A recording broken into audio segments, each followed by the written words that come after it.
Recipe বানাবো, তার জন্য বাগানে এসেছি। তো চলুন বাগানে ফুলগুলো হয়েছে দেখো।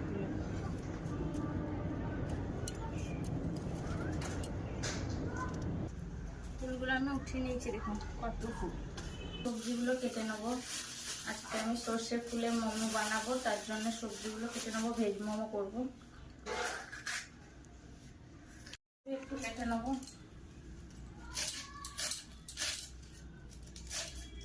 আমার সব কাটা হয়ে গেছে। সর্ষের ফুল, ধনেপাতা, ক্যাপসিকাম, গাজর, কাঁচা লঙ্কা, বাঁধাকপি কেটে নিয়েছি আমি সব। এখানে আমি নুন দিয়েছি, এখানে আটা দেবো, সরি আমি এটা জল দিয়ে ভালো করে মেখে নেবো। লেচি কাটা হয়ে গেছে, আমি তেল মাখিয়ে 10 মিনিট মতো ঢেকে রেখেছিলাম। এখন আমি লেচি কেটে নিচ্ছি। অল্প একটু তেল দেবো, শক্ত বেশি। প্রথম আমি গাজর আর এই ক্যাপসিকামটা তেলের উপর দেবো। এটা শক্ত তো, এটা সিদ্ধ হবে না।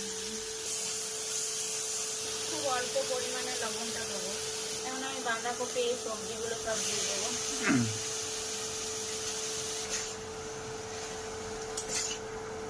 এখন সিদ্ধ করে নেবো।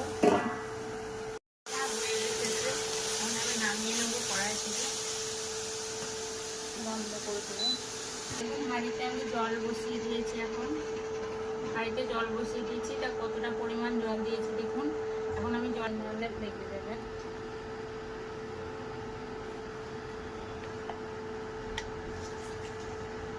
ফেলে নেবো। এটার মধ্যে একটু করে ফুল ভরবো।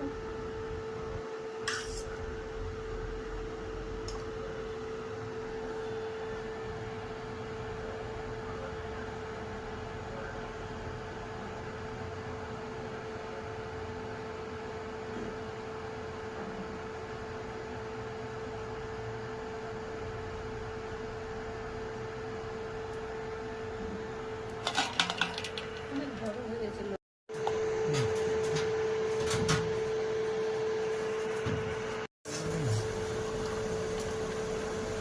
গরম হয়ে এসেছে। এখন আমি এরকম একটা ছোটো খাঁচি নিয়েছি, এই খাঁচিটা আমি জলের মধ্যে দিয়ে দেবো।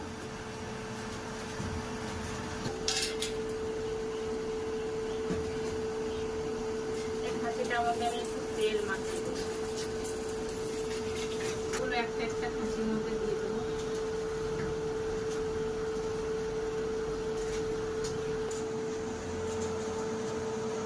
সিদ্ধ করার জন্য ঢেকে দেবো এটা।